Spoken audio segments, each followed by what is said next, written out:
ምክንያቱም እዚህ ምድር ላይ ስፈጠር እኔ ሸክም ሆኜ ወይም ደግሞ ጎዶሎ ሆኜ እንዳልተሰራሁ መጀመሪያ።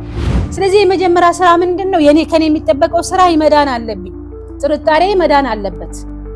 ራሴም ለማመን መሄድ ያለብኝ ፕሮሰስ አለ። ይሄ ደግሞ በአንድ ጀንበር በአንድ ሌሊት በአንድ ጊዜ የምንረዳው አይደለም። ይሄ ደግሞ በአንድ ጀንበር በአንድ ሌሊት በአንድ ጊዜ የምንረዳው አይደለም።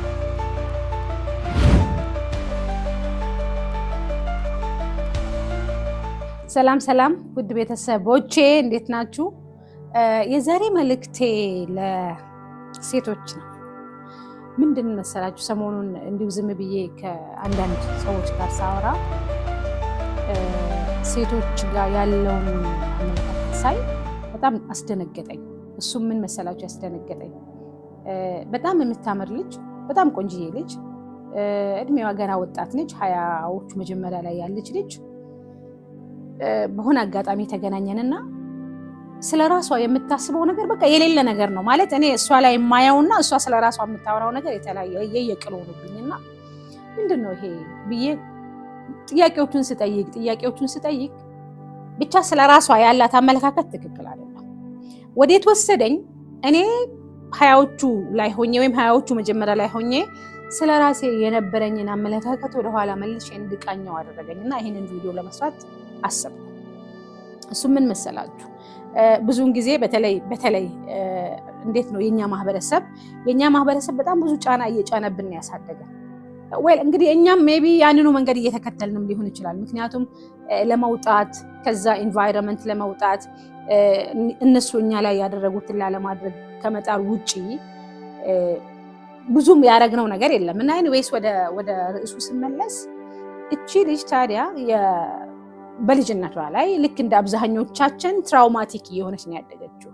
በተለይ ደግሞ የምትወደው ሰው ምን ይነግራታል? እንግዲህ አሁን እውነተኛ ታሪክ ነው የምነግራችሁ። ምንድነው ያደረገው? የተለያዩ ብሔሮች ናቸው የተጋቡትና በጣም የሚገርመው በጣም ሰራተኛ ታመጣለች ቤት። እሷ ስራ ስለምትሰራ ባለሙያ ስለሆነች ስራ ስለምትሰራ ሰራተኛ ታመጣለችና ባል በጊዜ ይመለሳል። ከዚህ ሰራተኛ ጋር ያወራል። ወሬ ነው የሚያወሩት። ሰራተኛው አጋጣሚ ሆነና የሱ ብሔር ናት እና በጣም ይግባባሉ፣ ያወራሉ። ከዛ እንግዲህ ሚስቴንን አታውቅም፣ ያወራሉ። ኖርማሊ ወሬ ነው የሚያወሩት እንጂ ሌላ ነገር አይደለም ያሉት። እና ሚስትን ምን ይላታል? አንቺ አሮጊት ይላታል። እቺ ሚስት በጣም ቆንጆዬ ልጅ ናት። በጣም የሚገርማችሁ ነገር እንዳልኳችሁ እያጋነንኩ አይደለም። በጣም ቆንጆዬ ልጅ ናት። ቆንጆ ቁመና ያላት፣ ቆንጆ አቋም ያላት፣ ቆንጆ መልክ ያላት፣ ከምንም በላይ ደግሞ በጣም ለቤቷ ታታሪ። ኦራይት። ግን ባሏ እሷን የተረዳበት ወይም የተገነዘበበት መንገድ አሮጊት ብሏታል። እና ስለዚህ እቺ ልጅ ገና እንዳልኳችሁ 20ዎቹ መጀመሪያ ላይ ነው ያለችው። ግን 2 ልጅ አካባቢ ወይም 3 ልጅ ወልዳለች። ኦልሬዲ አሮጊት እንደሆነች ለራሷ ነግራለች። እንደማታምር ለራሷ ነግራለች። ዋጋ እንደሌላት ለራሷ ነግራለች። እና እንዲሁ ስናወራ ትራውማቲክ ሆና ነው የኖረች ያለችው ማለት ነው። which means እሷ ራሷን እያሰበችበት ያለው ሌላ መንደር ነው፣ እውነታዋ ደግሞ ሌላ መንደር ነው። እንደሷ አይነት ሴት እኔ አይቼ አላውቅም። በጣም ጎበዝ ናት። በጣም እንዳልኳችሁ ቆንጆ ልጅ ናት። በጣም ጎበዝ ሰራተኛ ናት። ሙያዋን ጠንቅቃ የምታውቅ ልጅ ናት። እና የምትሰራበት መስሪያ ቤት ላይ የዛ መስሪያ ቤት ፈላጭ ቆራጭ ናት። ቤቷ ላይ ግን እንደማትረባና ዋጋ እንደሌላትና አሮጊትም እንደሆነች ለምንም እንደማትፈይድ የሚነገራት ልጅ ነበረችና በጣም አሳሰበኝ። ምክንያቱም ብዙዎቻችን ወደ ኋላ ስንመለስ እንደ ማህበረሰቡ ቅድም እንዳልኳቸው እንደ ሀበሻ ማህበረሰብ ለሴቶች በተለይ የሚነገሩን ይሄ አንዳንዴ እንደሚጎዱን ሳይታወቅ በልጅነታችን ጀምሮ የሚባሉ ነገሮች ነበሩና እኛ ቤትም እየተባልኩኝ ያደግኩት ነገር አለ። የምሪያ ነገር እንደዛ ነው ወይ? እኔስ እንደዛ ነው ወይ መረዳት ያለብኝ ስለራሴ? ወይስ እኔ የራሴን ዓለም መፍጠር አለብኝ? ልብ በሉ፣ ብዙዎቻችን ሰዎች እንዲያከብሩን እንፈልጋለን፣ ሰዎች እንዲወዱን እንፈልጋለን፣ ሰዎች እንዲያደንቁን እንፈልጋለን። ሰዎች ጎበዝ ብሎ በቃ አለ አይደለ በቃ አውንታዊ ሐሳቦችን ከሰዎች እንፈልጋለን። ጥንካሬያችንን ሰዎች እንዲነግሩን እንፈልጋለን። እና ግን የምር እነዛ ሰዎች እኔ ጋር የሌለውን ነገር አንጥቶ እንዲሉኝ መጠበቅ የዋህነት አይመስላችሁም? በተለይ ሴቶች። ምክንያቱም አንቺ ለራስሽ ያልነገርሽ ብርታት፣ አንቺ ለራስሽ ያልነገርሽውን ጥንካሬ፣ አንቺ ለራስሽ ያልነገርሽውን ውበት፣ አንቺ ለራስሽ ያልፈቀድሽውን በራስ መተማመን እንዴት ነው በዙሪያሽ ያሉ ሰዎች እንዲሰጡሽ የፈለግሽው? ምክንያቱም ስኬት የሚባለው ወይም ደግሞ ምድር ላይ ተሰጥቶን የምንኖረው ነገር የለም እኛንን የምንወስደው እንጂ። ስለዚህ በራስ መተማመናችን ወርዶ በኦልሞስት በጣም ብዙዎቻችን ከውጪ ነው በቃ አለ አይደለ ላይክ የሆነ ነገር ሰርተን አለቃችን እንዲያሞግሰን ወይም እንድታሞግሰን ብቻ የሆነ ነገር ከውጪ እንጠብቃለንና ይቅርታ አድርጉልኝ። ዘመኑ ሰዎች መተው ያንቺን ብርታት፣ ያንቺን ጥንካሬ፣ ያንቺን ጉብዝና፣ ያንቺን ጀግንነት፣ ያንቺን ውበት የሚነገርሽ ዘመን ላይ አይደለም ያለነው። ሁሉም ሰው በራሱ ቢዚ ነው። ስለዚህ በዙሪያችን ያሉ ሰዎች የኛን ብርታት ላያዩ ይችላሉ። ስለዚህ አንቺ ለምንድን ነው እነሱ በሰጡት አስተያየት ውስጥሽ የቀዘቀዘው ወይም ለራስሽ ኮሜንት ያደረግሽው ወይም እንደዛ ነኝ ብለሽ ለምን አመንሽ? ለምን ራስሽን አልፈለግሽም? ለምን ውስጥሽ ያለውን ፍርሃት አሳድገሽ እነሱ ባሉሽ ሌላ ዓለም ፈጠርሽ? አንቺ እኮ እነሱ የፈጠሩት ዓለም አይደለሽ። አንቺ እኮ ከዛ በላይ ነሽ። አንቺ እኮ ሌላ ነሽ። እዚህ ጋር ስራ ቦታሽ ላይ በጣም የምትደነቂ፣ በጣም የምትበረታቺ፣ በጣም አስፈላጊና በጣም አስፈላጊ ከሚባሉ ሰዎች ውስጥ ሆነሽ ቤትሽ ውስጥ ስትመለሽ ግን መጥፎ እንደሆንሽ ማነው ዋጋ እንደሌለሽ ሰራተኛዋ ከአንቺ እንደምትበልጥ ይነገርሻል። ወይ አሁን ሰራተኛዋ ሰው አይደለችም እያልኩኝ አይደለም፣ ግን እኛ ለራሳችን የሰጠነው ቦታ እንጂ ሰዎች የሰጡን ቦታ አይደለም። ስለዚህ ራስሽን የት ነው ያስቀመጥሽው? ራስሽን በቁጥር አስቀምጪ ብትባይ የቱ ጋር ነው ራስሽን ያስቀምጥሽው? ለምንድን ነው ያንቺን ዋጋ የሆኑ ሰዎች ዋጋ እንዲሰጡሽ የፈለግሽው? አንቺ ለራስሽ ያልሰጠሽውን ዋጋ ሰዎች እንዲሰጡሽ ያንጠበቅሽ። ታሪኩን እንግዲህ እናንተ እንደፈለጋችሁ ትጨርሱት፣ ግን አንቺ ለራስሽ ያልሰጠሽን ዋጋ እሱ እንዲሰጡሽ ለምን ፈለግሽ? አንቺ ለራስሽ ያልሰጠሽን ዋጋ እነሱ እንዲሰጡሽ ለምን ፈለግሽ? አንቺ ለራስሽ ያልሰጠሽን ዋጋ ከውጪ እንዲሰጥሽ ለምን ፈለግሽ? ከውጪ የሚሰጥሽ አንድም ዋጋ የለም። ያንቺን ዋጋ አንቺ ነሽ መወሰን ያለብሽ። ያንቺን ብርታት፣ ያንቺን ጥንካሬ፣ ያንቺን ውበት፣ ያንቺን ብርታትና እችላለሁን አንቺ ነሽ ከአንቺ ውስጥ ነው መውጣት ያለብሽ። ከአንቺ ሲወጣ ነው ሰዎች ባይዘ የሚያጨበጭቡልሽ። ልብ በሉ፣ ስንጀምር ፕሮሰሱ የኛ ማህበረሰብ ሴትን የሚያበረታታ አይደለም። ሲጀመር እንዳውም ጠንካራ ሴቶች ከሆናችሁ ትፈራላችሁ። የሚሰሩትን እንግዲህ ሶሻል ሚዲያ ላይ በጣም የሚገርማችሁ የኛ ማህበረሰብ በዘፈቀደ ማለት በቃ በፈቀረው የሚኖር ማህበረሰብ ነው። ለማግባትም ሲነሳ ወይም ደግሞ የሆነ ነገር ለማድረግ በዘፈቀደ የምንኖር ማህበረሰብ ነው። በነገራችን ላይ ለየትኛውም ህግጋቶች ኖሮ ለየትኛውም መንገድ ይሄ ኤቢሲዲ ተብሎ የተማርነውም ያነበብነውም ነገር የለም። በጣም የሚያሳዝነኝ ነገር ስነግራችሁ በተለይ ወደ ትዳርና ወደ ልጅ ማሳደግ ሲመጣ በቃ ሰዎች ምን ይሉኛል ተብሎ ነው እንጂ የሚገባው ወይም ደግሞ በቃ ትዳር አለው ለመባል ወይም ትዳር አላት ወይም ልጅ አላት ለመባል እንጂ አስባ ኃላፊነት አቅዶ ሲጀመር ጎል ሴቲንግ ለማግባት ጎል ሴቲንግ የለንም። በቃ ወይ በቃ አላገባ ነው። እኔ አንዳንዴ የምሬን ነው የምላችሁ የሚሰማኝን ስሜት ከገለጽኩላችሁ አንዳንዴ እኛ ሀገር ማለት ነው ከትዳር ልብስ መግዛት ከባድ ነው። ምክንያቱም ልብስ ለመግዛት ሲሄድ ብቻዬን አልሄድም። ለብሰን ያምርብኛል ወይ ይሁንልኝ እየተባባልን ነው ልብስ የምንገዛው። ትዳር ግን አንዳንዴ በቃ አለ አይደለ ይተዋወቃል፣ በዚህ ሳምንት ይተዋወቃል፣ በሚቀጥለው ቀን ሰርግ። ስለዚህ አንቺን የማያውቅሽ ወይም ደግሞ እንግዲህ ትራውማቲክ ይሁን አንቺም ከትራውማ ነው የመጣሽው። እንዳልነው አስተዳደጋችን በጣም ብዙ ትራውማ ውስጣችን ጭኖ ነው ያለፈው። ግን ያንን ትራውማ አንድ አውቀን ያን ትራውማ ለማከም አልሄድንም። እሱም ከትራውማ ነው የመጣው። እሱም እኮ የተማረ ስለ ትዳር ያነበበው መጽሐፍ የለውም። ኢቭን የወሰደው የምክር አገልግሎትም የለም። ቅድመ ጋብቻ ወይም ቅድመ ትዳር ልበላችሁ የተወሰደ ምን የለም፣ ኮርስ የለም።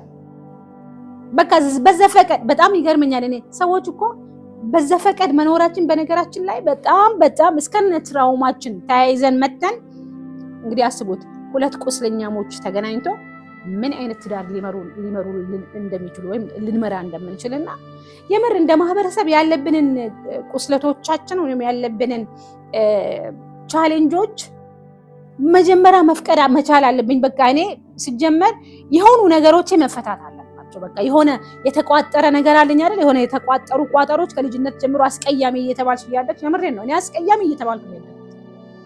ያው የራሴ ሮሮ ላወራ አይደለም ግን ሮሮም አይደለም እሰ ትራውማ።